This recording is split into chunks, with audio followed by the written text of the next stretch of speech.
Come fare scassare un senegalese dalle risate? Siete curiosi? Aio, veniga di conto.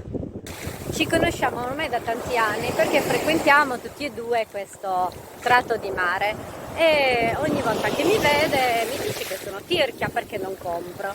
E anche quando c'è Mario mi dice che sono così con la braccino corto, in realtà Mario gli dice no, tu non sai tutti i vestiti che ha, è una spendacciona, no, è tirchia. E là si è fermata a chiacchierare, sai, del più del meno.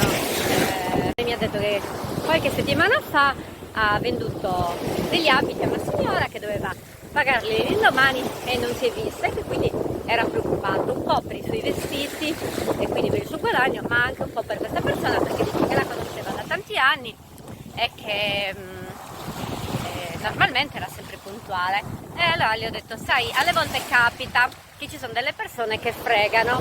Sai che noi abbiamo un libro più nero di te, è quello. Un libro più nero di me?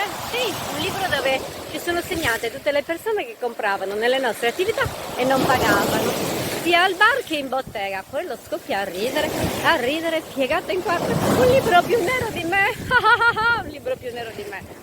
Ce la siamo fatta una risata. In realtà ci sarebbe da piangere, perché queste persone dovrebbero ricordarsi che si compra e soprattutto si paga. Ciao ciao, a Sibirisanos.